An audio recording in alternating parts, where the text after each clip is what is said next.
Rainbow Audio Channel ကနေပြီးတော့ကြိုဆိုလိုက်ပါတယ်ခင်ဗျာကျွန်တော်နေဦးပါခင်ဗျာဒီနေ့မှာတော့အော်တာခေတ္တရန်ရဲ့နှင်းငွေဝေးချစ်ချိုးတီဆိုတဲ့ BL one shot လေးကိုတင်ဆက်ဖတ်ပြပေးရှင်ပါတယ်ခင်ဗျာဖတ်ခွင့်ပေးတဲ့ခေတ်ကိုလည်းဒီနေ့ကနေပြီးတော့ကျေးဇူးတင်စကားဆိုရှင်ပါတယ်ခင်ဗျာဇလန်းလေးကအရန်ချိုတော်မလို့တူတူခန်းစားနားဆင်ပေးကြပါအောင်ခင်ဗျာ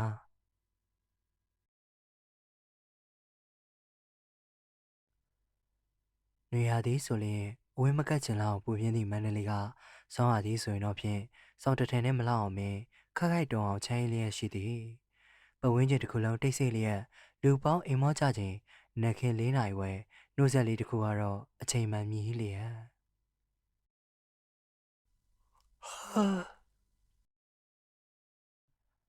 ဆောင်းမုံထက်ထက်အောက်က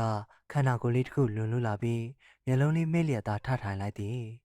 အိတ်ချင်မှုတို့ဖြစ်နေတဲ့ခန်းရဲ့စပင်းတွေဟာထူးထူးထောင်ထောင်မျက်လုံးကိုသာဖွင့်ကပြက်ကလေးကိုလှမ်းကြည့်လိုက်တော့ဒီဇင်ဘာတစ်ရက်နေ့ရာသီဥတုကစိတ်နေအောင်အေးနေ၍ဆောင်းမုံကြားရဲ့တိုးဝင်ကပြန်အိပ်ပလိုက်ချင်တော့လေသူမဖြစ်ဖြစ်အောင်ထားရမည်မဟုတ်ရင်ပြင်းနေရနဲ့ဘိုက်ခေါက်ထွက်လာရော့မယ်ဒီလိုနဲ့လေဘေးအင်ကြီးဖြူလေးကိုကွန်သာအနှွေးရဲ့ထူကြီးထက်ဝက်ခါမနဲ့စောစောထပြေးဖို့ပြင်ဆင်ရတော့သည်ဒီရာသီဥတုနဲ့ရေရတော့မချိုးနိုင်မျက်နှာတစ်ဖို့ပင်ရေချိုးခန်းနဲ့10မိနစ်လောက်ပတ်ပြေးရသည့်အထိသူအိမ်ကနေထွက်လာတော့မနက်4:20နေမင်းကြီးကအိတ်ကောင်းနေတော့ဝင်းကျင်တစ်ခုလုံးမြူတွေဆိုင်ကမှောင်ရီဝိုးတော်ဝါပဲရှိသေးသည်ဖုန်းထဲကတချင်းကိုဖွင့်ကနှစ်ချက်လေးတက်လိုက်တော့ထွက်လာတဲ့တန်စင်လေးကစိုင်းတီးဆိုင်ရဲ့နေရာတိုင်းမှာခမ်းမြဲအိမ်နဲ့မန်းလေးကျောင်းကနီးတော်မူထိုနေရာကိုရောက်ဖို့တိတ်မကြလိုက်ရှေပြင်းကိုဖြတ်ထိုက်လာသောလေကကျိုးတစ်ခုလုံးပင်စိတ်တက်သွားသည်သူထွက်လာသည့်အချိန်ကစောသေးလို့လာတော့မပြောတဲ့ဒီနေ့လူတော်တော်ရှင်းနေသည်ပတ်ဝန်းကျင်ကိုတော့တဲတဲခွဲခွဲမမြင်ရသည်မြူတွေဆိုင်နေမှုကလမ်းတော်ကြီးတောင်မှုံဝါးလျက်ထိုင်ကုန်လေးတွေမှာဆိုနှင်းရည်တွေဆူဆွတ်နေသည်ခမ်းတချင်းလေးနားထောင်ကပုံမှန်ပြေးလာရင်နေလုံးကြီးကကောင်းကင်ဘော်သို့တဖြည်းဖြည်းလင်းအောင်ဖြန့်ချက်လာပြီသူရိန်နေမင်းကြီးအအောင်ဖြင့်ကောင်းကင်ရံကလိမ်မော်နေအောင်ဆေးဆက်ချင်လျက်ခမ်းစိတ်တွေပေါ်ပါလာကလေကိုခပြင်းပြင်းရှူရှာရင်ကြည်လင်နေသောစိတ်တို့ဖြင့်ပတ်ဝန်းကျင်ကိုတစ်ချက်ဝေ့ကြည့်လိုက်ချိန်မြင်လိုက်ရသောမြင်ကွင်းတို့ကြောင့်သူ့မျက်လုံးတွေအစမတန်ပြည့်ကျက်သွားသည်ဒီလောက်အေးစိတ်နေအောင်ဆွေ့ကျဲချိုင်းပြဝတ်ထားသည့်သပင်ရွှေရောင်နှင့်ကောင်လေးတယောက်အဲ့ဒါကအရေးမကြီးသေးအရေးကြီးသည်ကကျုံးကိုကာရန်ထားသည့်တန်းပေါ်ကိုတက်ဖို့ခြေလန်းလန်းနေတာဖေဟာဖေဟာမနှက်စောစီစီမဟုတ်တာလုပ်ဖို့ကြံစီနေရလားသူဘေးကိုကြည့်လိုက်တော့တားမဲ့သူကမရှိကြည့်နေသူ့ခြေလန်းတွေကပထမတန်းပေါ်ရောက်သွားပြီခန်းရင်တွေတုံလာ၏မဖြစ်သေးငါကင်မဖြစ်တော့မယ်ထိုအချိန်မှာပဲဒုတိယတန်းစီသို့ခြေလန်းလန်းနေသည့်သူ့ခြေထောက်တွေခန်းကောင်းကိုအချိန်ချင်းခါရမ်းလိုက်သည်မလုပ်ပါနဲ့မလုပ်ပါနဲ့ကျေးဇူးပြုပြောသူ့ခြေထောက်တွေကတတိယတန်းကိုလှမ်းမှုပြင်လိုက်ချိန်မှာတော့အခုရက်ခမ်းလက်ကိုဆန့်ထုတ်ကအာကောင်ချစ်အော်လိုက်ပြီးအတကုံပြေးသွားသည့်ခြေလန်းတွေကတို့အင်ကြီးချိုင်းပြတ်တဲ့လူတစ်ယောက်စီတော့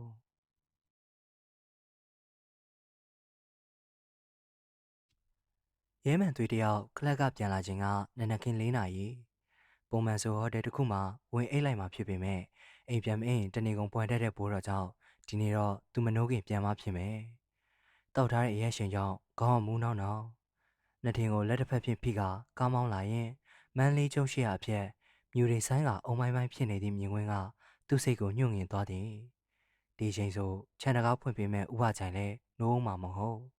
တခါတည်းမထူတော့သည်မို့ကားကိုအစဉ်ပြေတဲ့တနေရာမှာထိုးရက်ခါကျုံးမှလေးရှူဖို့ပြင်လိုက်သည်ခေါင်းကလည်းနောက်နေရနဲ့အတော်ပဲကားပေါ်ကမစင်းခင်လေသာဂျက်ကက်ကချင်းစောစောအနှံ့ထွက်နေရကြောင်းချွတ်ထားခဲ့လိုက်သည်အောက်ကချမ်းပြက်အင်ကြီးဖြစ်၍ကျင်းစော်ထားသည့်လမ်းမောင်းမှာတုတ်ခိုင်နေသည့်ကြွက်သားတွေကသူ့နေရာနှင့်သူအသက်20ဖြစ်တော်လဲရှည်လျားသည့်အရာမောင်းကဒဲရီမျိုးကိုလိုက်တာကျုံးမေးကိုရောက်တဲ့နှင့်ချက်သိန်းတစ်ပြင်းပြင်းထလာ၏ရှေပြင်ကိုဖျက်တိုက်လာသည့်လေပင်နူကအသေးခိုက်အောင်အေးသည်မန်လေးဆောင်ကိုသူရှော့ထွက်လိုက်မိတာပဲအေးရကြောင်တော်မောင်းရင်တကူလုံးတောင့်ပြီးအကျောကတ်သွားလောက်ပြီသူလုံးဝမခံစားနိုင်တော့ဒီနေ့မှအေးပူခဲနေသလိုကန်ကောင်းချိန်၍ပဝင်းကျင်ကိုလှည့်ကြည့်လိုက်တော့လူသူရှင်းနေရကြောင်းသူဆက်လက်တော့ဖို့ဆုံးဖြတ်လိုက်သည်ထို့နောက် ဘောင်းမီအိတ်ကတ်ထဲကမိချစ်ကိုဆွဲထုတ်လိုက်ခြင်းမနဲ့မိုးမလင်းသေးဘူးဆော်တလွဲကစပြီ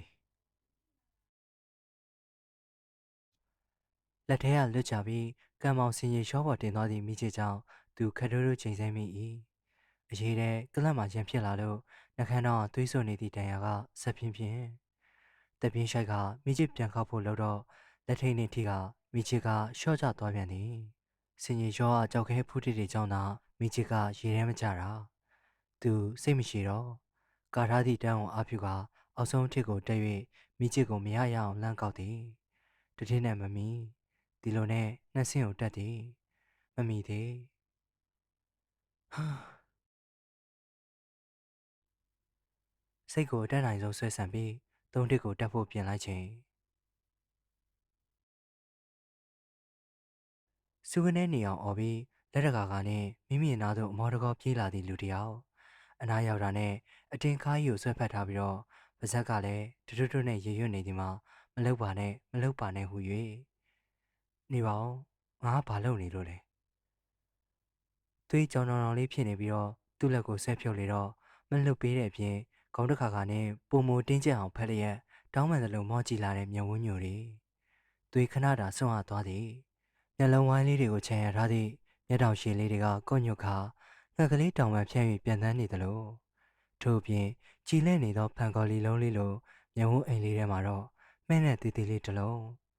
ဒီလောက်လာတဲ့မျက်ဝန်းတွေသွေးတစ်ခါမှမမြင်ဘူးအဖန်905ကပါနော်ရေထဲကျသွားရင်မချိမဆန့်နဲ့ရင်မွန်းပြီးတေုံကငါ့ရီတို့ခံရမှာမကြောက်ဘူးလားပါဇက်ကလည်းတွတ်တွတ်ပြောပြီးတော့သူ့ကိုယ်လုံးတေးသေးလေးနဲ့သွေးကိုအတင်းဆွဲသည်သွေးခန္ဓာကိုယ်ကြီးကိုမရရအောင်ဆွဲနေတဲ့ပုံကရဲချင်စရာလူဘွားဆိုတာရခဲပါတယ်ဗျာလွယ်လွယ်နဲ့ရှုံးမပေးပါနဲ့နောက်ဆုံးတော့သွေးတိလိုက်ပါပြီမိချစ်ကောက်တာကိုတက်သိမ်ပဲထင်နေတာကိုရွှေညံတော့ကောင်းလာပါပြီထိုအချိန်ထွက်ပေါ်လာသောနေရောင်ကသူ့မျက်နှာပေါ်ဖြာကျလာသည်အညိုရောင်မျက်စံလေးတွေကလက်ကနေ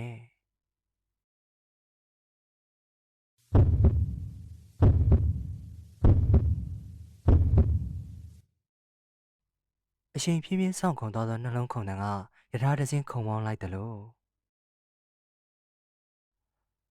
ခမသွေးအယောင်ယောင်မမသူ့မျက်ဝန်းတွေကိုလက်ဖြင့်အုပ်လိုက်မိသည်ငါဘာဖြစ်သွားလဲတခါမှမခံစားဘူးသည့်ခံစားချက်ကရင်ထဲမှာတက်လက်လက်အခုထိအမှုမပြေသေးတာများလားဖဲဗျာတခါတည်းသူ့ကိုစောင့်တွန်းပလိုက်တော့ဖင်ထိုင်ရန်လေးပြုတ်ကျသွားတာတနာစရာမျက်နှာလေးကမဲ့ပြီးတော့တော်တော်ဤသွားတဲ့ပုံပါပဲဒီလိုကြတော့လေသွေးစိတ်ထဲတော့မကောင်းဟုတ် sorry ပဲအကျော်တင်လာပါပြီဆိုတဲ့ကောင်ကပထမအဆုံးအချိန်သစိမ်းတယောက်ကိုတောင်းပန်ဦးခြင်းပါဒီမြင်ကွင်းကိုသာဘော်ဒါတွေမြင်သွားရင်သွေးကိုဟာတိုက်ရင်ပါလောလောဆယ်သူထနိုင်အောင်ခက်တီတီပဲလက်ကမ်းပေးလိုက်တော့ကျေးဇူးတင်ပါတယ်ပုတ်ခတ်ပုတ်ခတ်လှုပ်လိုက်တဲ့မျက်ဝန်းလေးတွေကြောင့်သွေးလက်ကိုစကနေပြန်ရုပ်ခါစပင်ကိုတက်တင်လိုက်မိသည်သူ့ပါးလေးတစ်ဖက်ကရဲကနေဘာလဲဒီလူရှက်သွားတာလားသွေးကြည့်နေရင်သူ့ဟာသူကုန်းယုံထကသူ့ပေါင်းမီကိုဖုန်ခါနေသည်သွေးပစောင်းရှာဖြင့်ထိုးကပြုံးလိုက်မိသည်ထို့နောက်သူ့မျက်ဝန်းဝိုင်းလေးနဲ့သွေးကိုစိုက်ကြည့်ပြီးနှကန်းအတန်ရာကိုလက်ညှိုးနဲ့ညွှန်ပြရင်းမျက်စိမျက်နှာပြန်နေသွေးထွက်နေတယ်မသိရင်ဒဏ်ရာရတဲ့ကောင်ကသူလားသွေးလားမသိခွဲငိုတော့မဲ့ယုံနဲ့တနာသလိုလုပ်နေတဲ့ပုံကတကယ်ဆန်ပါပဲခမအဲ့လောက်ထိပုံကြီးချဲ့မနေနဲ့သွားပြီခက်ဆက်ဆက်ပြောပြီးသွေးလက်ထွက်သွားလိုက်တော့အနောက်ကပြေးလိုက်လာကလက်မောင်းကိုဆွဲထားပြန်သည်သွေးစိတ်မရှိတော့မျက်မှောင်လေးတွန့်ချိုးကသူ့လက်ကိုခါချလိုက်တော့အော်ထွက်လာတဲ့အတန်တူတူကြောင့်လှည့်ကြည့်မိတော့လက်ကဝတ်ကိုကိုင်းကငုံမဲမဲမျက်နှာဖြစ်နေသည်မဟုတ်မှလွယ်ရော ချော်လဲတော့ကလက်ကိုအားပြုလိုက်လို့နာသွားတာများလားဒီလူကတော့စိတ်မရှိသာရေရွပြီးသူ့လက်ကိုဆွဲခေါ်လာသည်ဖြည်းဖြည်းလို့နာလို့ပါတနာစရာအတန်နဲ့ခတ်တူတူပြောလေမှသူကင်ထားသည့်လက်ကိုလျှော့ပေးလိုက်သည်ဒီလူနဲ့မှညင်သာနေလိုက်ရတာထို့နောက်သူ့ကိုခုံမှာခဏထိုင်ခိုင်းလိုက်ပြီးတော့ဒီမှာစောင့်နေပြန်လာခဲ့မယ်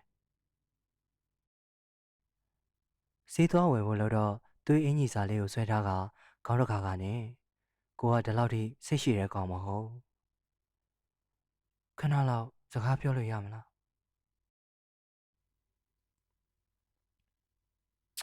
ဒီလောက်နာနေအောင်ဘာဆောင်ရေးကြီးနေတာလဲသွေးစိတ်ထဲတွေးလိုက်ချိန်မှာပင်ပုတ်ခတ်ပုတ်ခတ်လှုပ်လိုက်ပြန်တဲ့ညံဝန်းညိုတယ်ဟမ်တက်ပြင်းရှိုက်လျက်သွေးဆောင်ကြီးအောင်ကြီးနဲ့စပင်ကိုထိုးဖွားကသူ့ဘေးနားဝင်ထိုင်လိုက်ရသည်ဒီမြုံဝန်းနေကြောင့်ကျွန်တော်လဲလေတည်ကျင်တဲ့အထိစိတ်ညစ်ခဲ့ဘူးပါတယ်ဒါပေမဲ့ရှုံးမပေးဘဲနဲ့ကြိုးစားခဲ့ရတာပဲလူဘဝဆိုတာရခဲ့တယ်မဟုတ်လားကောင်းတယ်လဲဆိုးတယ်လဲမလို့ဒီဟာတယောက်စီကိုကောင်းတာရောက်လာမှာပါပြောနေသည့်စကားတန်တွေကလေရှို့သွေးနေတာမသိရင်တရားဟောနေတယ်လို့မေတ္တာရှင်လို့သူပြောတာပဲအမှန်လို့သွေးနားထောင်ရင်ရေချင်လာမိသည်အစာတော့ထပြန်ဖို့တွေးလိုက်မိပေမဲ့ဒီလူကိုမစားဘဲမနေနိုင်တော့ကျုပ်အိမ်ကဆင်းရဲတော့အဖေကလည်းစံကုန်မြေလေးလို့ပြောပြီးတော့အိမ်မော်ကနေနှင်ချလိုက်တယ်ဗျစားစရာမရှိနေစရာမရှိတဲ့ဘဝမှာတေးတာပဲကောင်းတယ်ပြီးတော့10 တန်းတောင်မအောင်တဲ့ကျုပ်လူကောင်ဘသူကအလောက်ခံပါလဲကျုံမှာဘာမှရွေးချယ်စရာမရှိတော့ပါဘူး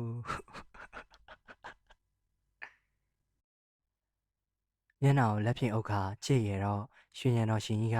သွေးငိုတယ်လို့ထင်နေပြန်ရောသွေးနောက်ကျောလက်ဖြင့်ခပ်ပေါက်ပေါက်ပုတ်လာပြီးတော့မငိုပါနဲ့သူကူညီရမလားတဲ့သွေးအံ့ဩတကြီးမော့ချီလိုက်မိသည်ကျွန်တော်ကအင်ကြီးပြင်းဆိုင်ဖွင့်ထားတယ်ဗျအခုလူနေရာနဲ့အတော်ပဲဒီကတယောက်အလုပ်လုပ်ချင်လားကျွန်တော်အလုပ်ပေးပါမယ်နေစရာကတော့ခမည်းဆိုင်ခန်းထဲမှာအိတ်လို့ရတယ်အခုမှတွေ့ရလူတယောက်ကိုအယုံလွယ်နေရမို့နာခောက်ပစ်လိုက်ချင်တာလောကကြီးမှာဒီလောက်ရိုးသားတဲ့လူတွေရှိနေသေးတာလားသွေးကိုဆလိုက်တဲ့ဇက်ကိုမကနိုင်တော့အဲ့ဒီစားခုနကလိုမလုပ်ပါဘူးလို့ကတိပေးပါလားသွေးဟက်ကနေရေလိုက်မိသည်နေပါဦးခမရအကျုပ်ကိုလာစားဘလောက်ပေးမှလဲဒီလိုပြောတော့ဆရာသမားလေးကတေချာစဉ်းစားလိုက်ပြီးမှမင်းကိုတမင်းလဲကျွေးရမှာနေစရာလဲပေးရမှာဆိုတော့တစ်လ9000ဘာသူ့ရဲ့အော်တန်ကဟင်းကနေဒါဒါသူ့ရဲ့တရက်3စရိတ်တောင်မရှိဟဲ့လူခမရယိုးနေလားရုပ်လေးနဲ့တောင်မလိုက်ကစင်းနဲ့လိုက်တာချင်းချင်းပဲသူ့မျက်နှာခုနကလိုတနာကမမဟုတ်တော့ပြန်ထိုင်နေရမှမတ်တက်ထရလိုက်ပြီးတော့9000တိုးပေးမယ်ဒါနောက်ဆုံးစီတဲ့ပြောပြီးထွက်သွားလိုက်တာများခြာကနေသွေးမြင်တာမမဘူးဆိုရင်ဒီလူလက်ခနဲပြုံးလိုက်တယ်အမှတ်တမဲ့ပါပဲသွေးလည်းပြုံးလိုက်မိတယ်ထင်တယ်တကယ်တော့ဒီနေ့လေးကညဝန်းညိုလေးနဲ့တရင်ကတွေ့ဆုံခဲ့ခြင်းလေးပေါ့အိမ်ပေါ်ကလည်းနှင်ချမခံရတယ်လို့တက်တည်ဖို့လည်းလုပ်ခဲ့တာမဟုတ်တဲ့ကျွန်တော်ကသူ့နောက်ကိုယူသွစွာလိုက်မသွားခဲ့ဖြစ်ပါသူ့ဆိုင်မှာအလုပ်လုပ်မယ်ထင်ပြီးတော့လှည့်ကြည့်လုပ်နေတဲ့ညဝန်းညိုတွေကိုဒီဟာကောင်မေ့မရခဲ့ပါဘူးတော့နဲ့ခမရစီကိုလိုက်လာခဲ့မယ်လို့အော်တော့လိမ့်စာမပြောခဲ့တာမေးနေပုံရတဲ့အယူလေးကခေါင်းလေးတငိမ့်ငိမ့်နဲ့မြူနေနေကြတဲ့မှာပျောက်ကွယ်သွားခဲ့ပါတယ်ဒီလိုနဲ့ပထမအဆုံးသောဒီဇင်ဘာနေ့လေးကစောင်းလီနဲ့အတူအမတ်တရလှလှလေးလာပေးသွားခဲ့တယ်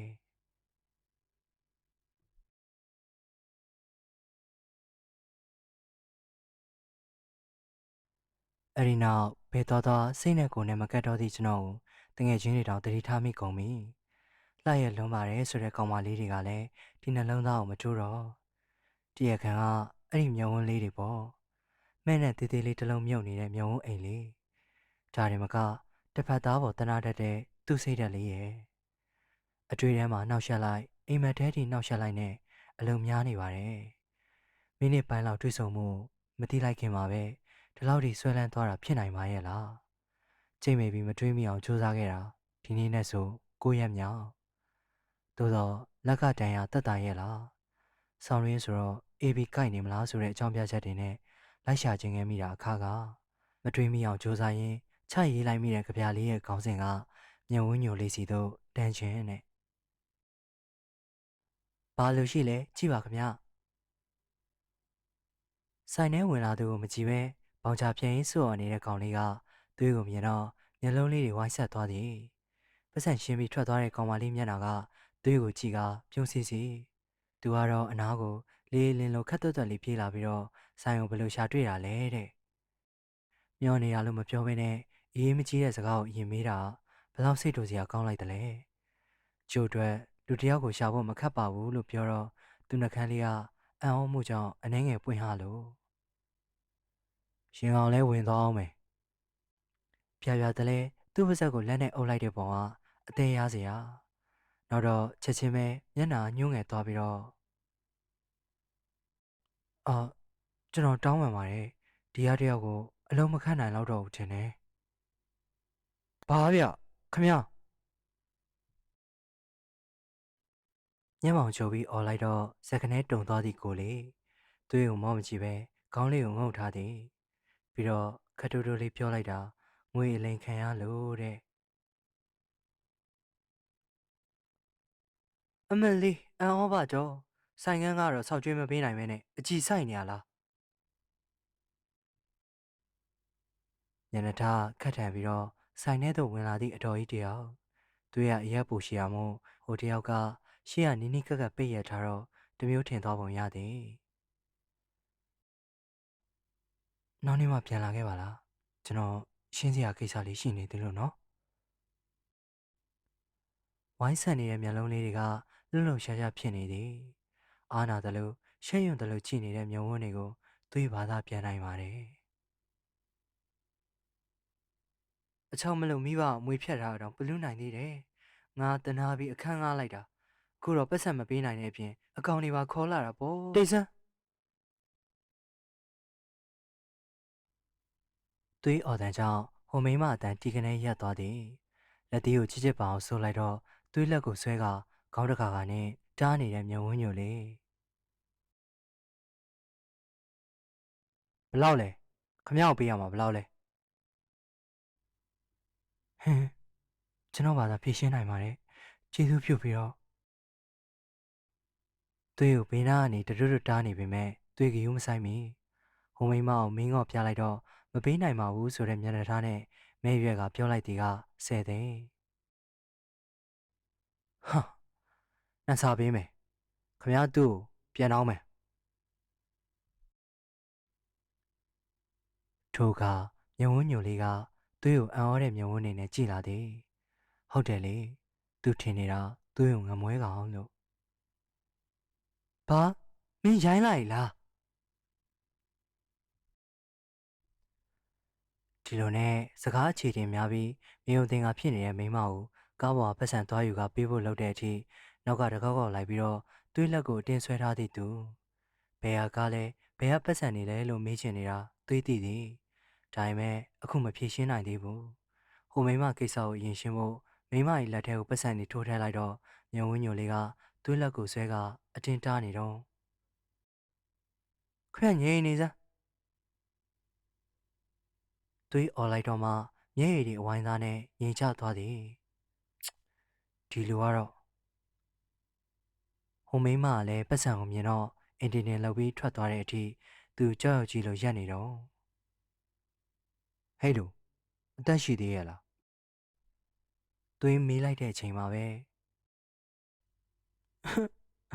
ကျွန်တော်တော့အမှုပတ်တော်မှာပဲပြုံးစားရေးထိုင်ချပြီးငိုချလိုက်တာမို့သွေးနားမလည်နိုင်ဖြစ်သွားသည်ဘာလဲငါဘာလှုပ်လိုက်မိလို့လဲသူကကျေးဇူးတင်ရမှာမဟုတ်လားဟဲ့လူဟဲ့လူနေအောင်ခမရဘာလို့ငိုနေရလဲ သွေးသူပကုံးကိုကိုင်လှုပ်ပြီးမိတော့မျက်ရည်လဲရွယ်နဲ့ပြန်ပြေးသည်ခင်ဗျာသူများကောက်အောင်ငားလာပြီးတော့သူများပတ်စံနေနဲ့ပေးလိုက်တာမလားကျွန်တော်မှအခုပြန်ဆက်စရာတပြားမှမရှိဘူးတရားစွဲခံရရင်ဘယ်လိုလုပ်မလဲ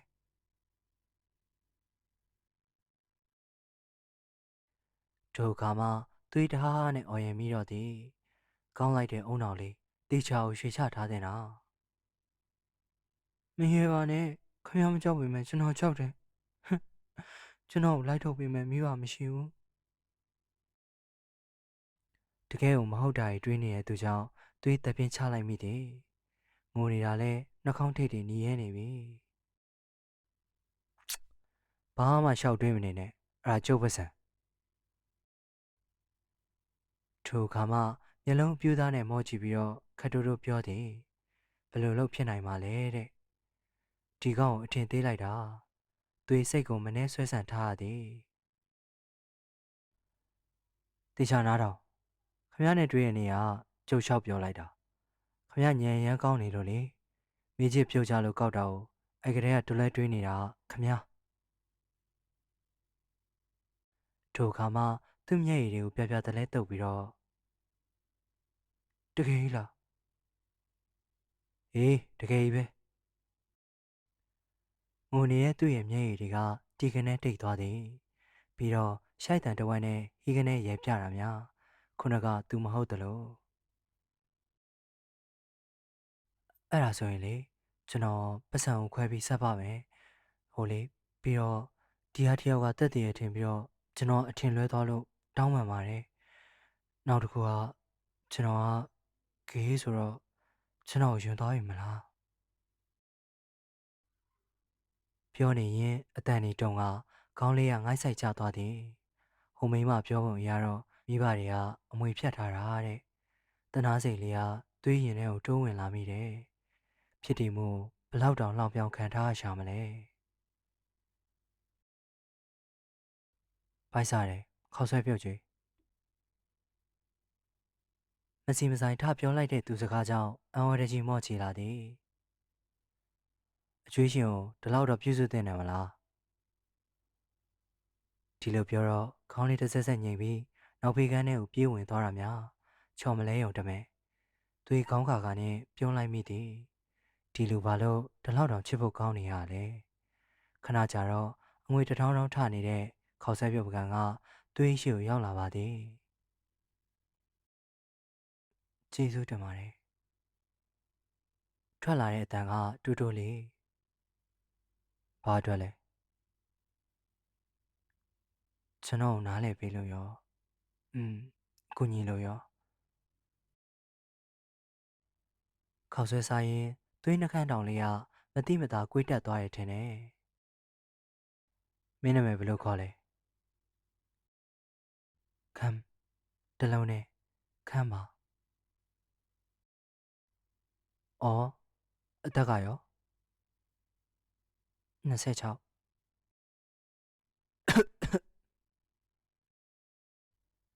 စားနေတဲ့ခေါက်ဆွဲပါလေချောင်းနဲ့မျိုးမကျနိုင်တော့ဒီဖြူဖြူသေးသေးလေးကသွေးတက်6နှစ်တောင်ကြီးရတယ်လေဘာစည်းအများစားလို့ဒီလောက်တောင်နုနေရလဲရေတောက်လိုက်အောင်ကြပြကြကမ်းပြလာတဲ့ရေခွက်လေးကိုသွေးတစ်ချိုက်တည်းမောတောက်ပြလိုက်သည်ပြန်တော့မယ်လို့ပြောတော့မကုံသေးတဲ့ခေါက်ဆွဲပြုတ်ပကံလေးကိုကြည့်ပြီးတော့သူ့မျက်နှာမကောင်းအဲ့ဒါနဲ့မနေနိုင်မထိုင်နိုင်ဒီကောင်အကုန်မော့တောက်လိုက်ရပါသည်ထိုမှသာပြုံးသွားပြန်တဲ့သူ့မျက်နှာတကယ်တက်လဲတက်နိုင်တဲ့လူသွေးပြန်ဖို့ထရလိုက်တော့ဆိုင်ကန်းဝါထိလိုက်ပို့ပြီးတော့ကားပေါ်တက်ခံဒီမှဒီလိုမေးသည်ဒီတယောက်နာမည်ရောသွေးလဲခက်တီတီပဲပြန်ဖြေလိုက်ပါသည်အုံးမောင်မယုံနိုင်တဲ့မျက်လုံးလေးတွေကဝိုင်းဆက်လို့သွေးလဲကိုယ့်ဟာကိုပြောပြီးတော့ရေချင်းစိတ်ကိုမနှဲချိတ်ထားရသည်သွားပြီနောက်တစ်ခါတွေ့ရင်မောင်လို့ခေါ်ရုတ်တည်နဲ့ပြောပြီးကောင်းမောင်းထွက်လာတော့ကြောင်တောင်တောင်လေးကြံရိတ်ခဲ့သူကိုမြင်အောင်ရင်ပြုံးနေမိတာဟာအိမ်ပြန်ရောက်တဲ့အထိပါပဲ အဲ့ဒီနေ့ကစားလို့ခေါက်ဆွဲပြုတ်စားခြင်းလို့ဆိုတဲ့ခေါင်းစဉ်နဲ့ချင်းချင်းကြုတ်ကြုတ်ဆိုင်ကန်းလေးမှာသွေးချေရာတွေထက်နေခဲ့ပါသည်အချွေးရှင်ကိုဂယူးဆိုင်တင်တာပေါ့လို့ပြောပြီးအနိုင်ချစ်မိတာလည်းအခါခါပါပဲကျဲဥပေါင်းရင်မစားတတ်တဲ့သွေးကခေါက်ဆွဲပြုတ်တိုင်းကျဲဥပေါင်းပကံနဲ့ထစ်ထက်တဲ့သူကြောင့်စူပူမိတာခဏခဏဒါတောင်အပြုံးမပြတ်တဲ့မြုံဝန်းညိုလေးကသူ့ပြင်းတဲ့သူမို့မျက်နှာချိုသွေးပြီးရဲပြနေတော့လူတိုင်းကိုဒီလိုရဲမပြနဲ့လို့လေသာမာပြောတော့ဇက်ကလေးပူဝင်ကခေါင်းလေးညှိပ်ပြတဲ့တခြားကိုင်းလားပြုတ်ကြရင်ဆေးလင်းလို့ရတဲ့တိုင်အောင်မဟုတ်ဘူးတယ်လီဗာရီတောဖို့စရာရှိတိုင်းဒီကောင်ကဆိုင်ကယ်တစ်စီးနဲ့မန်းလေးတစ်မျိုးလုံးနှံ့နေအောင်လိုက်ပို့ပေးရပါသည်ခန်းကိုစတွေ့တာဒီနေရာဆိုပြီးတော့နောက်ကနေကလေးလိုအော်နေတတ်သည်သူကိုယ်သူကျွန်တော်လို့မပြောတော့ပဲခန်းလိုပြောင်းသုံးလာတဲ့နန်းစားလေးကမျက်နှိုးစရာယိုဒီရဲ့ဆိုင်ကယ်ကိုအချိန်တင်လိုက်တိုင်းခါ့ကိုဖတ်ထွယ်လာတဲ့လက်တစုံနဲ့အတူဖြည်းဖြည်းလှုပ်ပါမောင်အောင်မောင်ရဲ့လို့အော်တိုင်းဒါဟာအော်ရမိတဲ့သွေးရည်တန်းတွေကမန်းလေးဆောင်ညမှာမြူးထူးနေပါသည်ဒီနေ့တော့အခန်းထဲမှာရှေ့လျှောက်လိုက်နောက်လျှောက်လိုက်လုံရင်းသွေးတယောက်ပြားများနေတော့သည်လက်ထဲကခရစ်စမတ်ဘိုးဘိုးကြီးအင်ကြီးကိုကြည့်ပြီးတော့ရေရမလို့ငိုရမလို့သူနဲ့တွေ့မှာပဲဒီလူကမဟုတ်တာရေလို့ရတော့မယ်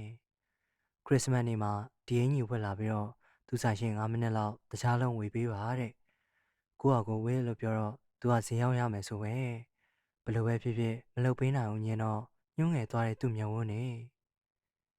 ပြီးရောကွာသဘောဒီလူကအဲ့ဒီမျက်ဝန်းတွေကြောင့်ပဲအချိန်ချင်းရှုံးရပြန်တယ်ဒီလိုနဲ့ပဲအနီရောင်ဝတ်စုံကြီးကိုကောက်ဆွရပါတော့တယ်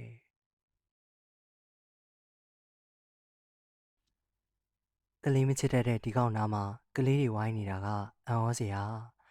9မိနစ်လောက်တခြားလုံးဝေပေးပါလို့ပြောတဲ့စကားကိုယုံခဲ့မိတာအမှားမှားအယွင်းယွင်းပါပဲည9နာရီကလေးကတခြားလုံးဝေပေးနေတာခုဆိုည9နာရီထိုးတော့မယ်သူကလည်းသွေးနားမှာမရှိဘဲနဲ့ဈေးဝယ်သွင်းနဲ့အလှုပ်ရှုံနေတာပေါ့သွေးမျက်နှာကြီးကတော့စူပုတ်နေမှချင်းသေးတယ်ဘိုးဘိုးကြီးနဲ့ဓာတ်ပုံရိုက်ရှင်လို့ဒီအောင်မကဒီလိုပြောပြီးတော့သူ့ကိုဆွဲလိုက်လွှဲလိုက်နဲ့ဓာတ်ပုံတွေလာရိုက်ကြတယ်မသိရင်ယထာရဲကြီးအတိုင်းသွေးတကြားလုံးတွေဝေပေးရဲ့နားမှာကလေးတွေကတန်းစီလို့တခါလေကြတော့လေကလေးတွေကချစ်ဖို့ကောင်းတာကိုအတွက်ဆိုပြီးတော့တကြားလုံးလေးတောင်ပါဇက်ထဲပြန်ခွန့်သွားသေးတယ်ကလေးတွေကိုတကြားလုံးဝေပေးပြီးတော့ဆိုင်ထဲပြန်ဝင်လာတော့ည9နာရီခွဲနေပြီဆိုင်ကလည်းပိတ်ခန့်နေအောင်မို့လူရှင်းသွားပြီ2နာရီခွဲလောက်မတက်ရက်လိုက်ရတာရောဒီဝစ်စုံကြီးကြောင်ရောသွေးမောဟိုက်နေပြီထိုအချိန်မှာမျက်စိရှိကိုရောက်လာတဲ့လက်ဖွားလေးတစ်ခုသွေးမင်းကိုပြလိုက်တော့မောနေပြီလားစန္ဒာကြီးမမီမကန်းနဲ့ခြေပွားလေးထောက်ပြီးတော့သွေးနှစ်ဖူးပေါ်ကချွေးဆက်လေးတချို့ကိုတီရှူးနဲ့ဖွားဖွားတုပ်ပေးရင်မျက်နှာလေးကိုပြုံးထားတဲ့သူနီးကပ်လျက်ရှိတဲ့အကွာဝေးမှာအယောင်ယောင်အမားမှာလက်ကဝေလေးကိုဆွဲဖမ်းလိုက်ပြီးတော့ဘသူခွင့်ပြုချက်နဲ့အသားကိုလာထိရလဲဒီတခါတော့မျက်တောင်လေးကိုပုတ်ခတ်ပုတ်ခတ်လှုပ်လိုက်တဲ့မြင်ကွင်းကိုသွေးသီးမခံတော့ဒီကောင်တမာရီကိုလာဆန်းနေတာဇက်ခနဲ့နေရန်ကိုဆွဲခတ်ခါလက်တစ်ဖက်ထောက်ထားတော့အလံတကြားရှိလာတဲ့မြုံဝိုင်းဝိုင်းလေးတွေအိုးထိုချိန်ဈေးဝယ်သူတိုက်တိုက်ဆန်ဆန်ရောက်လာ၍ရှောင်ဖယ်ဖို့ကြိုးစားနေတဲ့သူကိုလူမြောက်ခွင့်မပေးပဲဆိုင်ပိတ်ပြီလို့သွေးလက်ပြောပစ်လိုက်တာခက်ပြက်ပြက်ခုနကလက်ဖြန်တာဘာလို့ကျင်လို့လဲသွေးသူ့မျက်လုံးတွေကိုစူးစိုက်ကြည့်ကမေးတော့အထစ်ထစ်ငေါငေါနဲ့ဟုတ်ဟုတ်ခရစ်စမတ်ပရက်ဇန့်သူ့ဟာသူပြောပြီးရဲတက်သွားတဲ့ပါလီနှစ်ဖက်ကြောင့်သွေးဟက်ကနေရဲလိုက်မိသည်ဈေးဝယ်သူကလည်းသဘောပေါက်စွာဘယ်ချိန်ကလေးကလှည့်ပြန်သွားတယ်မသိထို့နောက်သူ့မေးပြားလေးကိုမော့စေကသွေးမျက်နှာကိုတဖြည်းဖြည်းတိုးကပ်သွားမိသည်ခန့်ခေါ်တန်တိုးတိုးကြောင့်သွေးရင်ဘတ်ကိုတွန်းထားတဲ့လက်ကလေးတွေကပြေလျော့လာသည်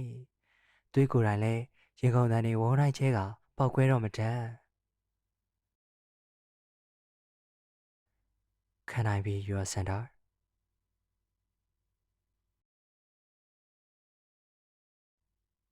ငကိုကြားစကားတန်အဆုံးလှုပ်လှုပ်ရှားရှားဖြစ်သွားတဲ့မြုံဝန်းအိမ်ထဲကမှဲ့နှံလေးတစ်လုံးပြီးတော့အเจ้าမဲ့ငြိမ်သက်နေမိကြသည်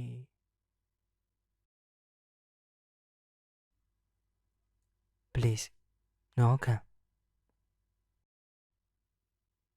ထိုအခါမှအောင်နှကန်းလေးကိုဖိကိုက်ကခေါင်းလေးတဖြည်းဖြည်းညှိမ့်ပြလာတဲ့သူဟဟ